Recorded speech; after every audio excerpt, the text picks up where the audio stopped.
Alléluia, nous allons prier notre Dieu, nous allons écouter la parole de Dieu. Tendre Père, notre Dieu, nous te disons merci. Merci pour tes bienfaits. Merci pour tes hauts faits. Merci pour ta grâce que tu es en train de répandre dans notre vie. Merci pour ta grâce que tu es en train de répandre dans nos maisons. Merci pour ta grâce que tu es en train de répandre dans ces mondes. Oui, tu continues à renouveler ton amour pour nous. Tu continues à renouveler ta grâce pour nous. Tu continues à renouveler ta grâce pour le monde, pour moi, pour mes sœurs, les frères qui nous suivent en direct. Tu continues à renouveler ton amour pour l'église La Source, pour l'église Bethel, la Belle Porte, la Colonne des Fées. Tu es en train de manifester ton amour et ta grâce. Partout, la Nouvelle Jérusalem, tu es en train de manifester ta grâce. Lève-toi, Seigneur de gloire. Lève-toi, Seigneur de paix. Lève-toi, Père éternel. À ces moments que nous allons t'élever, à ces moments que nous allons te louer, Seigneur, glorifie ton nom. Partout où les saints sont ensemblés pour te louer, glorifie ton nom. Au nom de Jésus. Amen. Amen. Nous allons prendre nos Bibles dans le livre de Luc. Pendant toute la semaine, j'ai essayé de parler de ces versets qui est très important, qui est très fort. Je vous avais parlé les dimanches derniers du cœur, le cœur du Père. Mais aujourd'hui, je parlerai un peu sur la réconciliation. Notre thème de ce matin, c'est la réconciliation. Pendant toute cette semaine, je parlais de cela.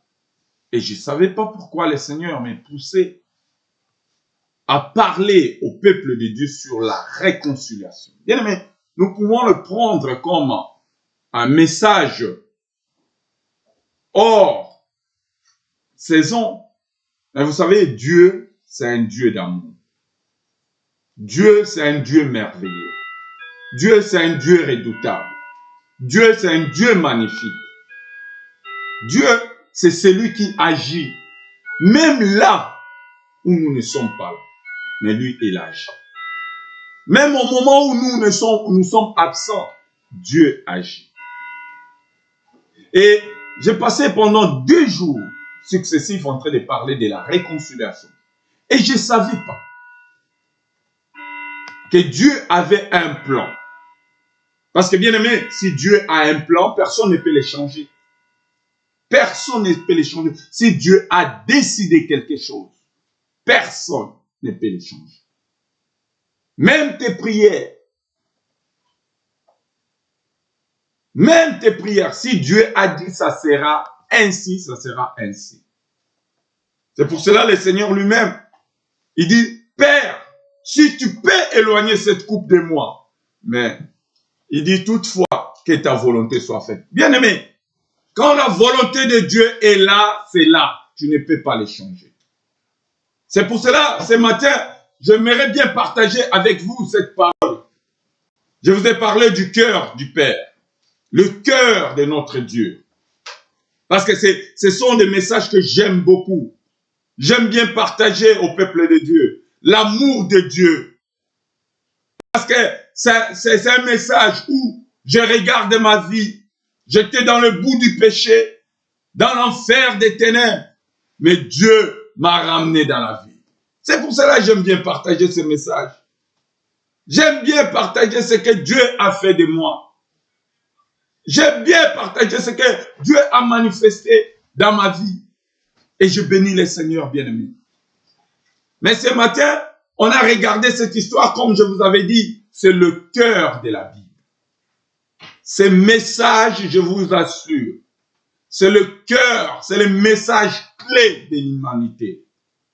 Lorsque Dieu parlait de l'enfant prodigue, vous pouvez penser que non, c'est pour les païens. Non, c'est pour ceux qui sont rétrogradés. Non, c'est pour d'autres personnes. Non, c'est pour toi et moi. Même toi, serviteur de Dieu, que tu m'écoutes. C'est pour toi, c'est pour moi, c'est pour tout le monde. C'est pour cela, cette parole, j'aime pas condamner une personne. J'aime pas qu'on pointe le doigt à une personne. J'aime pas qu'on pointe le doigt à qui que ce soit. Parce que cette parole, c'est pour chaque personne. Cette parole, c'est pour l'église entière. Même ceux qui sont en train de prêcher la parole de Dieu. Ceux qui sont bons, ceux qui sont mauvais. Même tu te crois le plus propre de la terre. Mais bien aimé, ce matin, je vous dis quelque chose de merveilleux, de redoutable. Lisons la parole de Dieu avec moi dans le livre de Luc, chapitre 15, verset 11. Il dit encore, un homme avait, verset 11, un homme avait 2 fils. Le plus jeune dit à son père, donne-moi ma part. Donne-moi ma part. Le plus jeune, bien aimé, c'est toi et moi. Le plus jeune, c'est la société entière. Donne-moi ma part de mes biens et je pars. Et vous allez poursuivre cette lecture à la maison, excusez-moi, parce que l'heure, je ne vais pas aller à la contre de l'heure, parce que l'heure me fait défaut. Mais je te laisse continuer cette étude ou bien cette lecture. Mais je vais vous expliquer un peu. Il est parti loin. Cet enfant est parti loin. Je vous assure, quand je dis il est parti loin, parce que la Bible dit il est parti loin au point, il est parti en dehors de la grâce de son Père. Il est parti loin à la présence de son Père. Il est parti loin à la vue de son Père. L'homme a commencé à accepter des péchés les plus horribles. Ici, chez nous en France, on fait marier des homosexuels, des hommes avec des hommes. J'ai regardé sur Internet, excusez-moi, on est en train de célébrer des mariages de l'homme avec les animaux. Où est parti l'homme? L'homme est parti le plus bas possible. L'homme est parti dans l'enfer. Il est parti le plus loin de la face de Dieu. Quelle bassesse! Un homme créé à l'image de Dieu. Un homme créé à la ressemblance de Dieu. Un homme créé comme Dieu. Un homme qui avait le pouvoir de dominer sur les scorpions et sur les serpents, sur les animaux. Mais c'est le même homme qui commence à coucher avec ces animaux. Et je comprends maintenant pourquoi quand je vois les patrons des hommes d'affaires, ils couchent avec leurs serviteurs à la maison. Regarde quelle bassesse. Toi qui es au trône, tu vas sortir avec un serviteur, avec une servante. Quelle bassesse. Où est parti l'homme? Il est parti le plus bas possible. L'homme a perdu la grâce, l'amour, l'identité que Dieu lui avait donnée. Il est parti loin.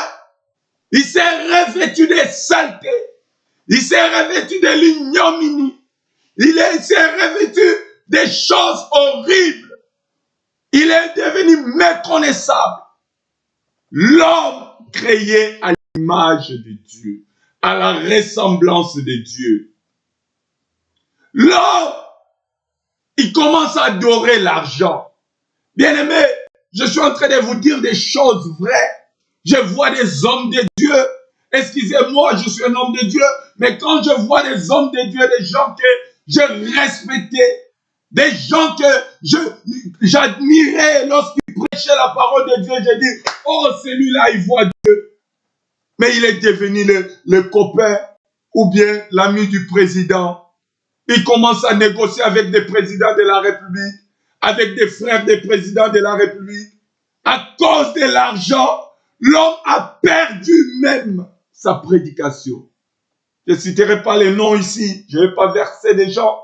J'avais des gens au Congo-Kinshasa lorsqu'ils prêchaient la parole de Dieu. Les présidents tremblaient. Les présidents tremblaient. Il dit, quelle parole qui sort de la bouche de cet homme. Mais c'est le même homme qui se met à genoux devant ce président. Et le président n'arrive même plus à confesser les péchés parce qu'il sait que lorsque tu vas venir, il va te donner de l'argent. Regarde là où l'homme est parti. Il est parti dans la bassesse.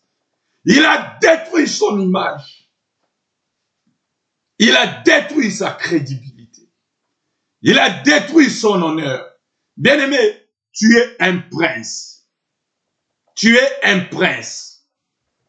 Lorsque le Seigneur viendra, il va nous couronner. On va devenir des rois. Mais lorsqu'il n'est pas encore là, nous sommes encore des princes. Parce que nous appartenons à un père. Lorsqu'il viendra, il va nous couronner des rois. Alors pourquoi je dois me rabaisser devant un président de la République de ce monde? Pourquoi je dois me rabaisser? Non, il doit comprendre la parole de Dieu. Il doit entendre la parole de Dieu. Non, je ne manque pas de respect, mais je dois lui dire sa part. S'il marche dans les mensonges, je vais lui dire tu mens. Si tu ne sais pas ce que tu es, alors je ne sais pas. Qu'est-ce que tu fais avec la Bible? L'homme est parti trop bas. Jusqu'au point, quand je regarde ces versets, il est même allé demander des carousses que mangent les pourceaux.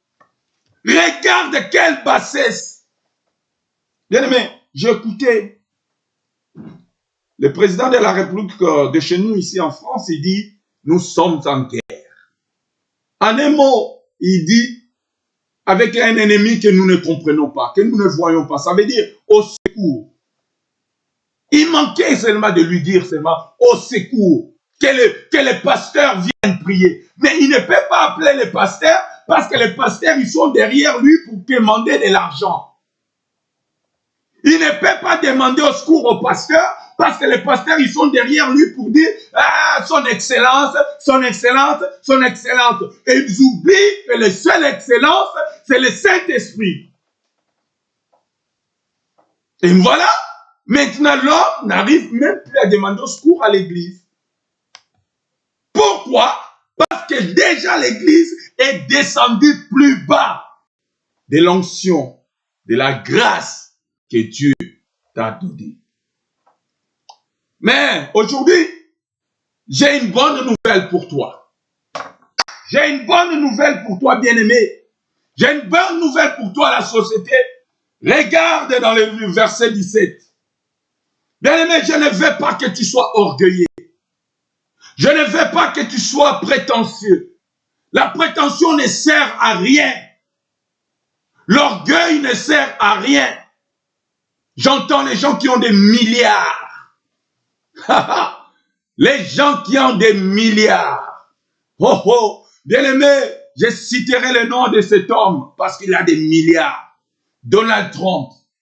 Il a mis 200 000 milliards pour le peuple américain. Des billions, pas des milliards, non. Des billions de dollars. Il dit à chaque famille, il va donner une affaire de 3 000 dollars par chaque famille. C'est passé aux informations, tout le monde a vu ça. L'argent qu'il avait caché, il avait dit, lorsque je vais mourir, on va m'enterrer. Mais devant cette épidémie, il dit, je dois rembourser l'argent. Et toi qui gardes encore des mal de l'argent chez toi, tu vas les laisser. L'argent ne fait pas la gloire. L'argent ne fait pas la gloire.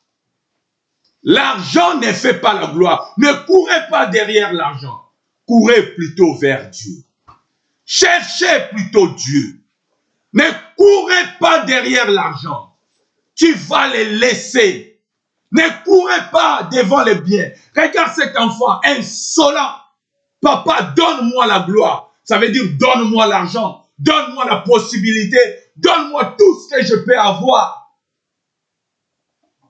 Et papa lui a donné. Vous savez, Dieu, c'est un Dieu d'amour. Dieu, tu lui demandes, il te donne. La Bible dit, il fait pleuvoir pour les bons et les méchants. Ça veut dire Dieu, il est Dieu d'amour. Il est le Dieu des bons, il est le Dieu des méchants. Même si les méchants, ils demandent quelque chose, il lui il donne parce que c'est un père.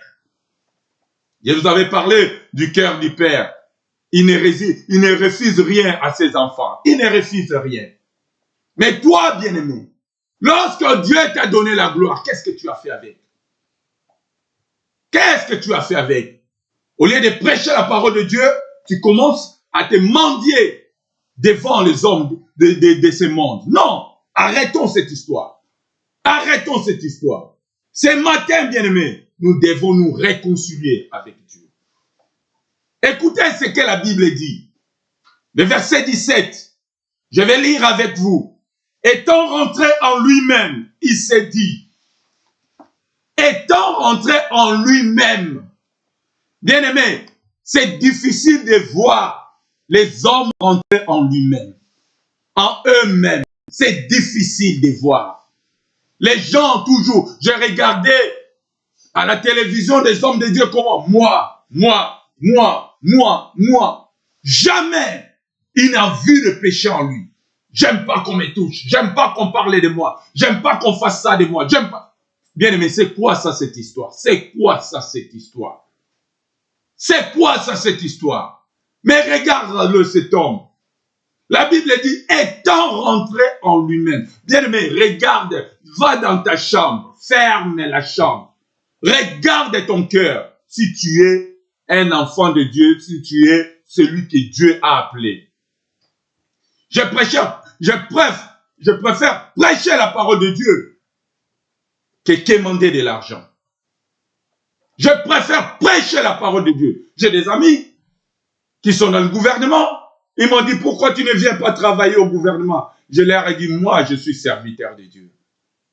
Même être vos conseillers, je ne peux pas.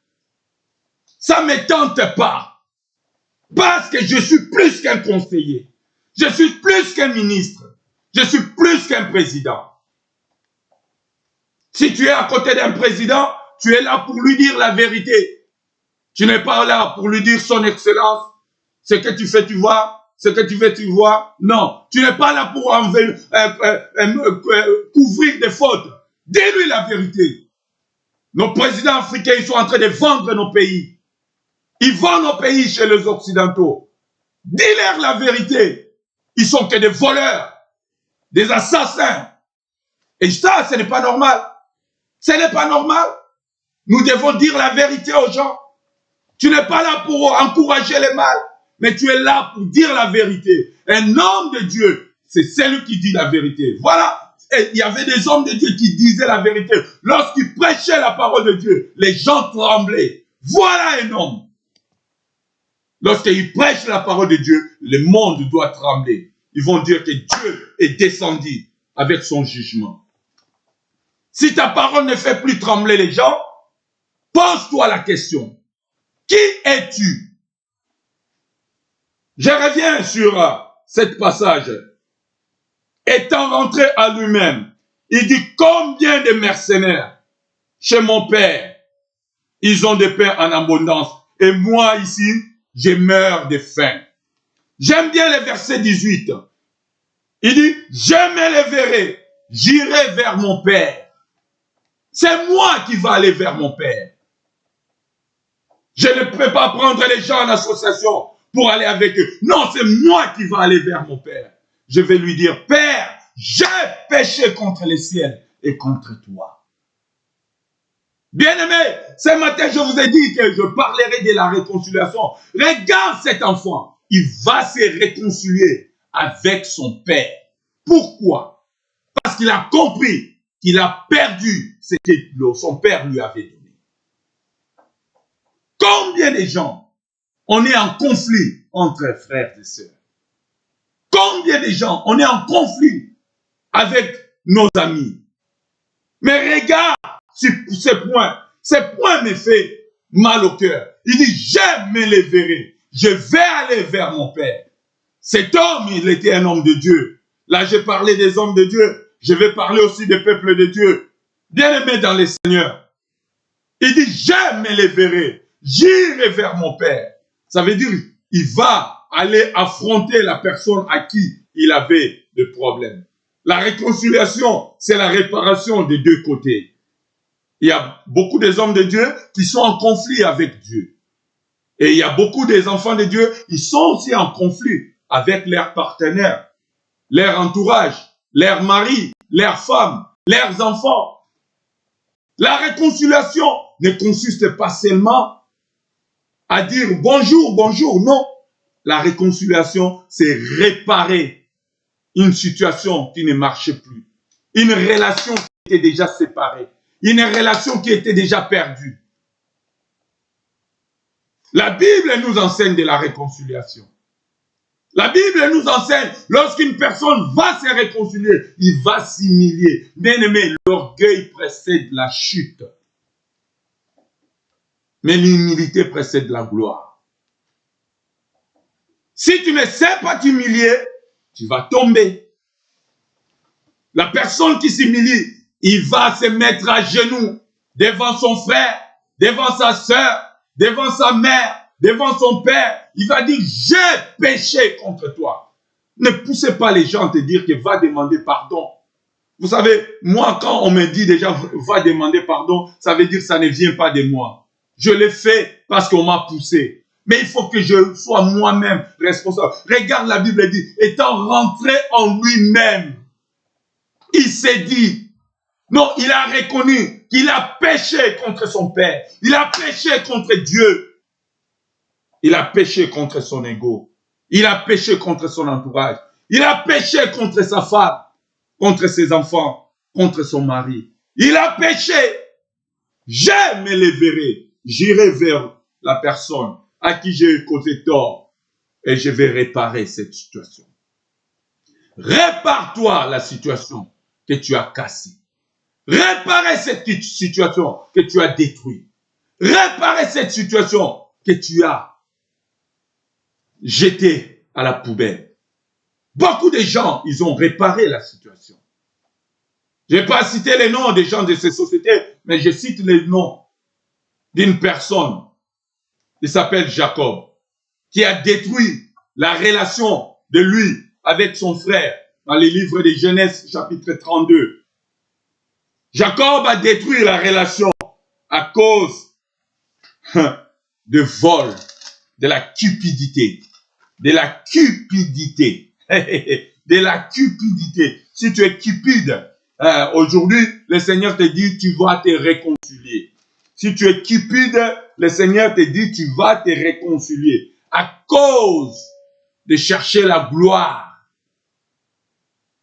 Il faut que tout le monde me voie. Il va écraser les autres. Il va écraser les amis. Non, tu dois te réparer. Sachez-le que tu n'iras pas loin. Tu n'iras pas loin. Tu n'iras pas loin. Tu n'iras pas loin. La mort guette. Tu partiras. Je m'excuse vraiment ce matin. J'ai entendu des choses horribles. La maladie, la coronavirus. J'ai entendu que lorsque tu ne viens pas chercher le membre de ta famille, je regardais en Italie comment on est en train d'enterrer les gens. Bien aimés, dans des sacs poubelles. Dans des sacs poubelles. Toi, milliardaire. Toi, riche. On va t'enterrer dans des sacs poubelles. Et j'ai appris encore, on te met nu. Nu. On ne te met pas des habits. Si la famille ne vient pas prendre leur cadavre pour enterrer, ils vont le brûler. Donc, tu n'as pas de valeur. Le corps là, écoutez-moi bien aimé, ce corps-là n'a pas de valeur. Ce corps-là n'a pas de valeur. Tu peux amasser tout ce que tu veux sur la terre. Si tu es en conflit avec quelqu'un, tu n'iras pas loin. Cet enfant, il était en conflit avec Dieu. Il était obligé de revenir vite fait, réparer sa relation avec Dieu. Mais toi, tu es en conflit avec qui? Tu es en conflit avec qui? Avec qui tu es en conflit? Tu vas mourir? On va aller te jeter, comme j'ai appris, dans des sacs poubelles, on te laisse nu. Regarde cette situation même de coronavirus, on empêche même des proches de s'approcher de la personne. Oh, bien-aimé, on empêche des gens de s'approcher de la famille. On dit, n'approchez pas. Nous avons perdu des gens très chers, mais on ne peut pas aller les rendre visite. Écoutez-moi, on nous interdit.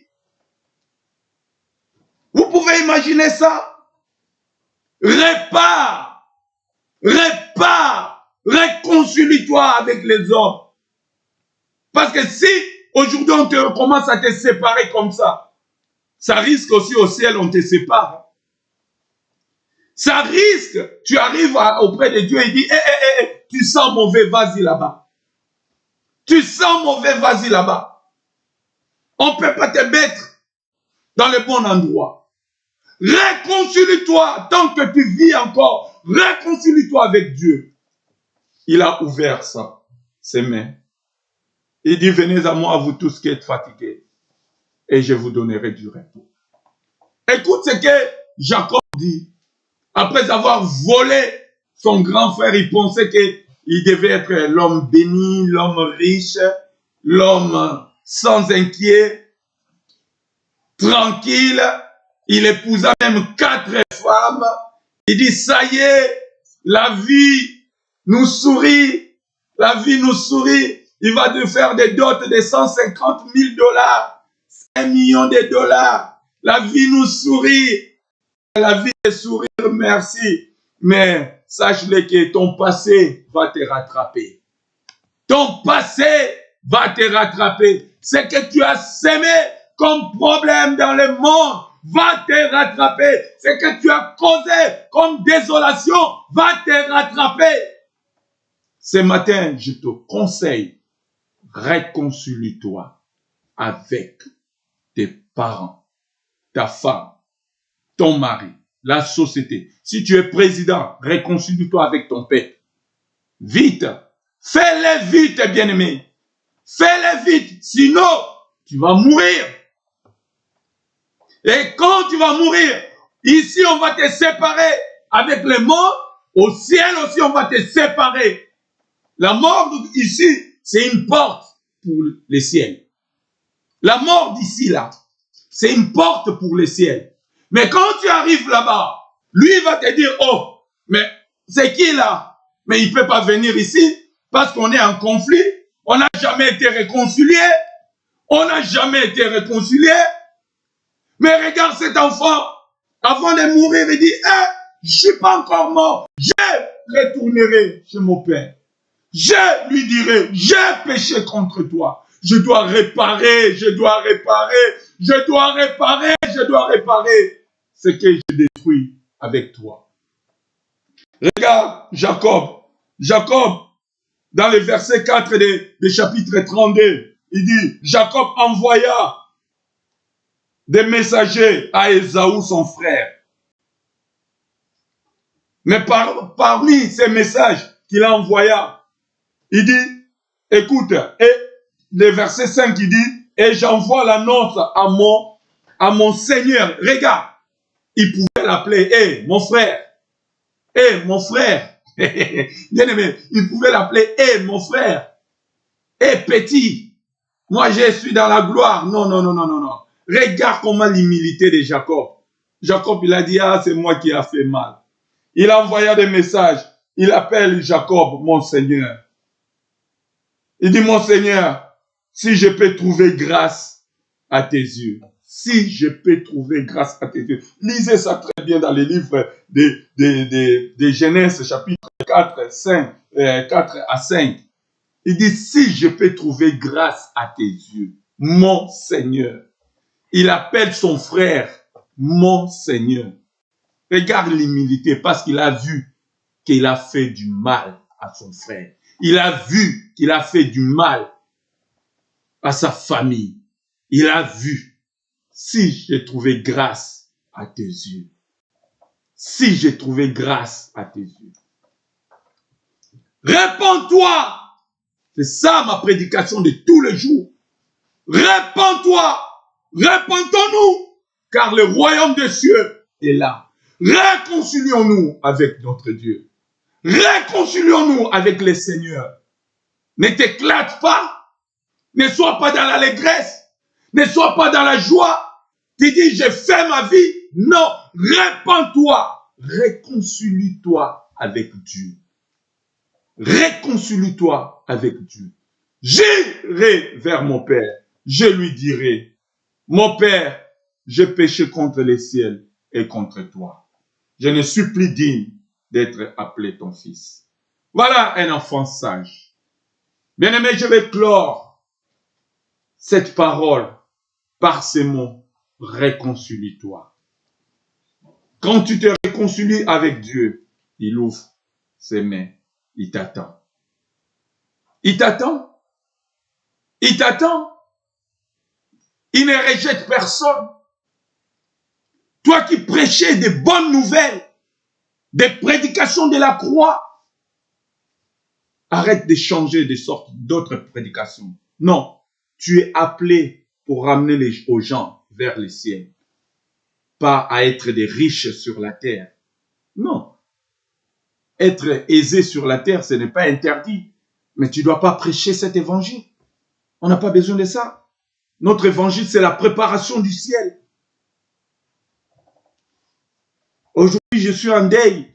J'ai perdu un frère très proche, un ami, un grand frère. Avec cette maladie. Mais si tu ne te réconcilies pas avec le Seigneur et que tu meurs aujourd'hui, tu vas aller où? Tu vas aller où, bien-aimé? Tu vas aller où? Aujourd'hui, si cette situation t'attrape, tu vas aller où? Il n'épargne personne. Il n'épargne personne. J'ai entendu mon bien-aimé, le pasteur de Milouz, qui dit, bien-aimé, soyons prudents, soyons prudents. En un mot, ça veut dire, soyons sincères, soyons purs et soyons droits. Tu n'es pas intouchable. Tu n'es pas intouchable. Cette maladie est rentrée même dans la maison de prince. Le premier ministre britannique, il est en quarantaine. Il est attrapé de ça. Le prince Albert de Monaco, il a attrapé ça. Le prince Charles, il a attrapé ça. Ça n'épargne personne. Personne. Si tu penses qu'avoir des milliards, tu vas vivre longtemps, si Dieu décide que tu vas partir aujourd'hui, tu partiras. Tu partiras. Alors, réconcilie-toi avec tes frères. Réconcilie-toi avec ta femme. Parce que Dieu t'étend. J'aime bien cette chanson. Je l'ai chantée l'autre jour. Oui, c'est aujourd'hui que Jésus t'appelle. Ça fait si longtemps. Il veut te sauver. Oui, c'est aujourd'hui que Jésus t'appelle. Ça fait si longtemps. Il veut te sauver, et mon ami. Bien-aimé, je vais vous clore en disant que le royaume des cieux est proche. Le royaume des cieux est proche. Même pas aujourd'hui, même pas demain, même pas après cette situation, même pas dans les jours à venir, mais le royaume des cieux est proche. Fais attention. Dieu t'étend la main. L'enfant prodigue, il a pris une bonne décision. J'irai vers mon Père. Je lui dirai, mon Père, j'ai péché contre les ciels et contre toi. Va voir ton frère, va voir ta soeur, va voir ton mari, va voir ta femme. Tu lui dis, chérie, j'ai péché contre toi. J'ai péché contre toi. Va voir tes enfants. Dis, chérie, les enfants, venez, j'ai péché. Mettez-vous à genoux. Confessez les péchés les uns les autres. Confessez les péchés les uns des autres. Bien-aimé, je t'appelle à la confession des péchés. Réparer ce que tu as brisé. Réparer ce que tu as détruit. Réparer ce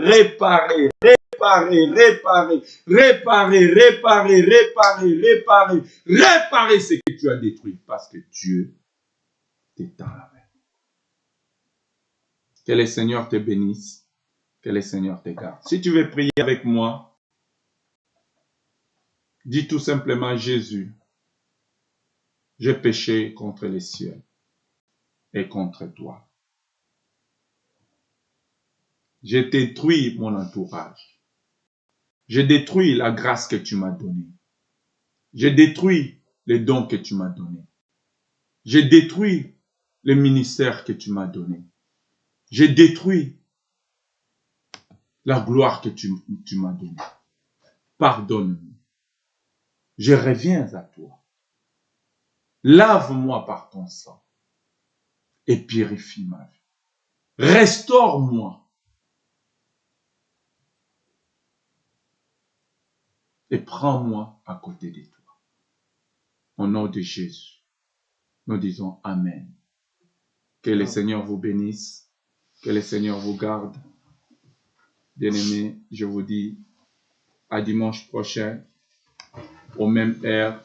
On commence les 10h30 et on finit à 11h30, comme vous avez vu ce matin. Dans la semaine, nous avons 1 heure avec le Seigneur. Nous avons des prières d'intercession de 22h30 à 23h30, de lundi à vendredi. Voilà, que Dieu vous bénisse. Venez prier avec nous. Nous avons beaucoup de bien-aimés qui prêchent en direct. Priez avec nous. Le temps est mauvais.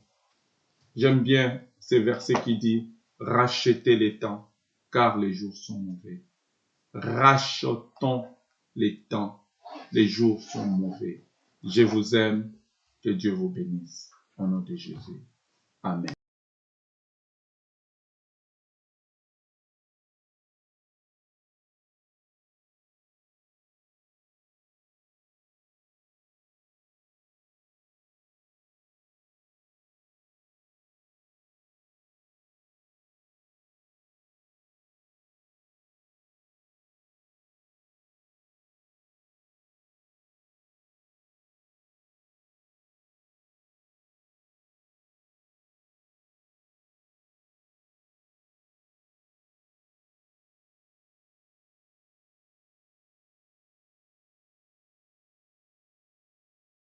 Les jours sont mauvais.